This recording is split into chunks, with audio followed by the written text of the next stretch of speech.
Hi friends. Today we begin a short leg of a much longer journey into what spirituality means and does.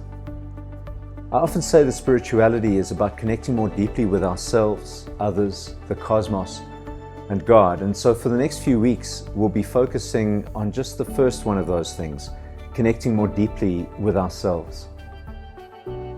Loving ourselves may seem like an automatic and easy thing, but the truth is that many of us struggle to love ourselves well. And yet, loving ourselves is a key component of a healthy and life-giving spirituality. So I hope you find this practice both challenging and helpful. Let's do this. Begin as always with a moment to center yourself. Make sure you're comfortable and do whatever helps you to ground, center, and prepare yourself for your practice today.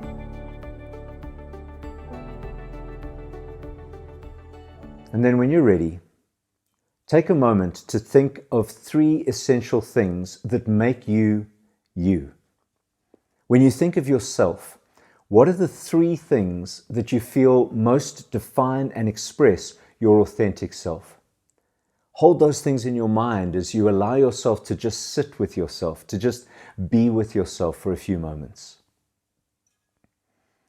And now, if it's helpful, you may want to share in this simple prayer. I am me. I'm not someone else. I'm different from all others, and that is good. And I'm here in all my uniqueness, all my flaws and foibles, all my perspectives and insights, all my abilities and gifts. Today, I give thanks for me. I'm grateful that God chose to bring me into existence, and I'm grateful for everyone who sees me and loves me just as I am.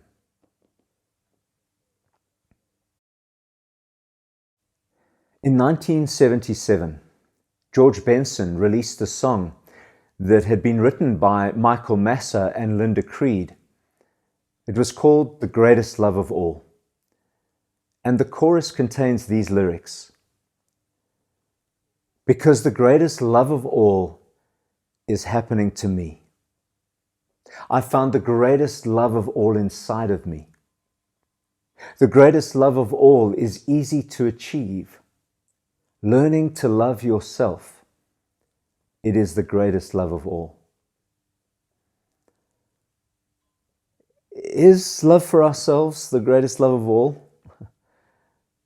Well, perhaps not. Perhaps we don't even need to rank our loves in this way.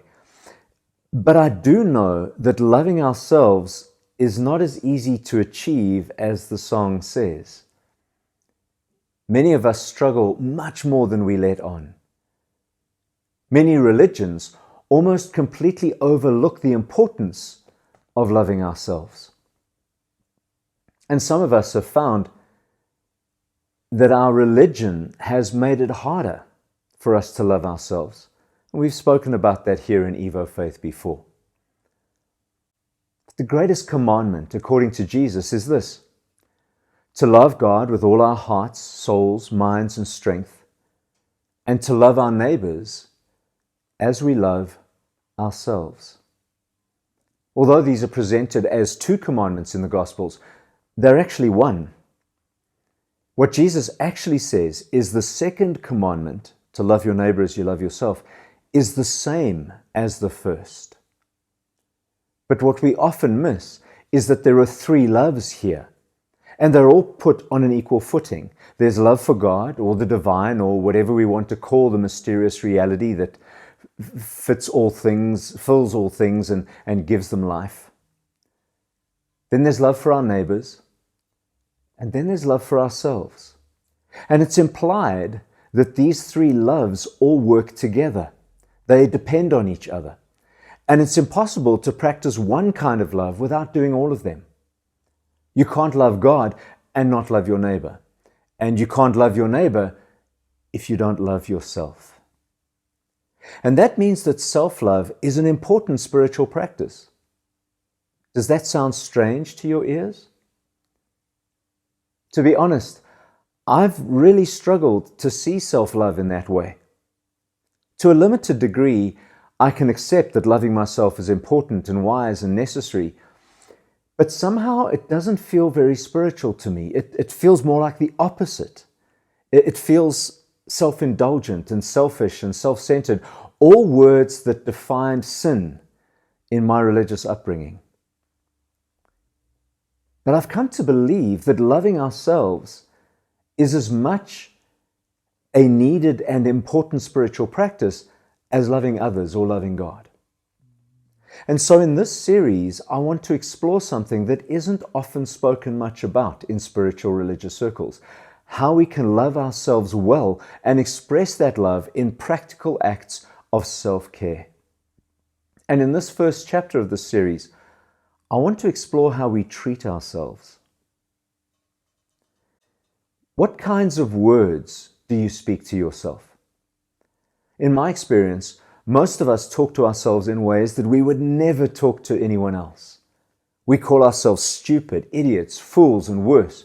We beat ourselves up for the tiniest mistake. We demand that we perform at our best in every moment, and we get angry at ourselves if we fail. We criticize every little blemish we see in our appearance, every creative endeavor we attempt, and every detail of our lives.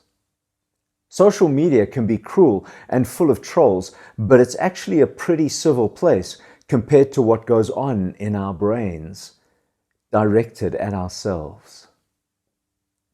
Now, there are all sorts of reasons why we might treat ourselves like this. It can be the result of our family or our religious culture. It can be out of fear that if we're not enough, we won't be safe or earn enough to live on, or we won't be loved.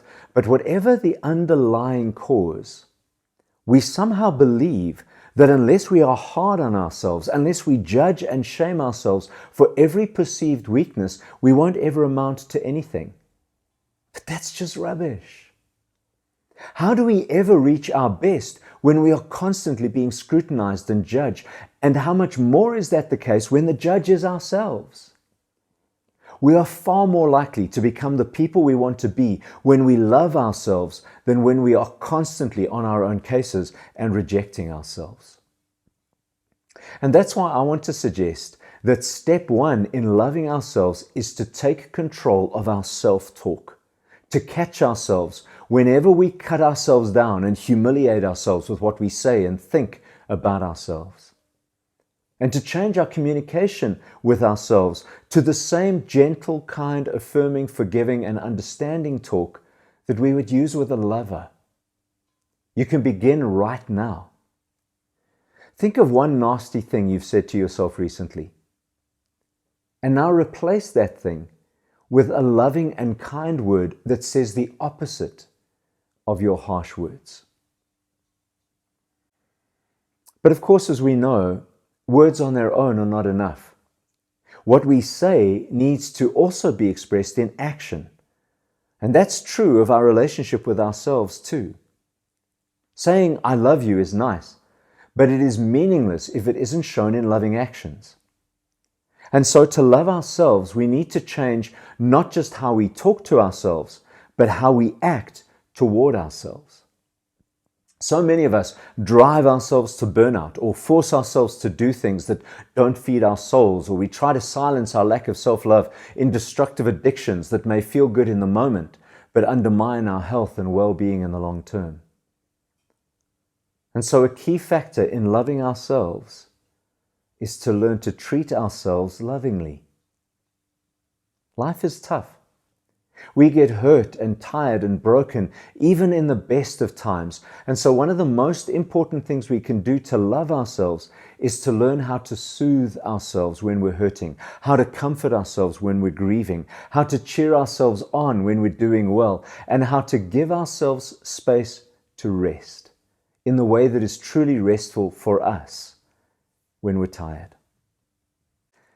Self-soothing is a much neglected but profoundly healing and empowering practice, and I can't encourage you strongly enough to become intentional about it. And that can mean creating regular and consistent rituals around self-soothing. It may mean making space to sit quietly in a garden with your favorite drink, or in a comfy chair with a good book, or listening to music, or watching a fun or beautiful movie, or sitting in front of a fire. It could be going for long, slow walks. Whatever makes your soul feel safe, seen, and restored is perfect to include in your self-soothing spiritual practice. I encourage you to make time to learn what soothes you and to create deliberate space in your life for your self-soothing practice.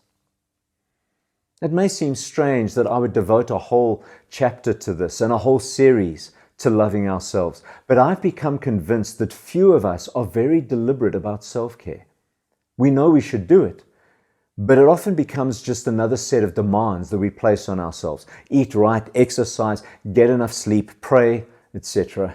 And if we aren't doing these things to look after ourselves, well, then that's just another excuse to beat ourselves up. Now, don't get me wrong, I'm all for staying healthy, eating right, and exercising, but not when it breaks us down. And I have personal experience of that. I love working out, particularly in high-intensity interval training or tough strength training. But over the years, I've often overtrained and made myself sick. And then I get angry with myself for allowing myself to get sick and missing my workout days. And then I'd get better and hit the workout routine hard again, only to get sick a couple of months later. Now, maybe with you it's not exercise, but we all have these tendencies to drive ourselves or beat ourselves up if we're not driving ourselves. So today, I want to encourage you to stop the cycle. Stop treating yourself worse than you would treat others. Start making loving yourself a priority and create deliberate space in your life on a very regular basis to love yourself in practical and meaningful ways. Because after all, we can't love anyone or anything else well if we can't love ourselves. So sit with these thoughts for a few moments. What thoughts, emotions, physical feelings, or questions arise in you?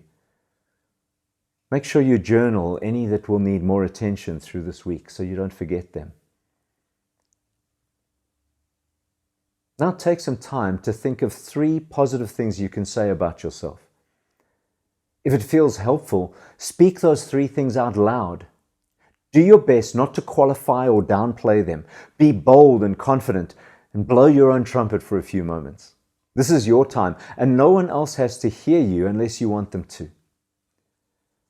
Now, if you struggle with this exercise for any reason, and we all find this difficult at different points in our lives, then just find 3 small things you can do right now to soothe, comfort, and support yourself.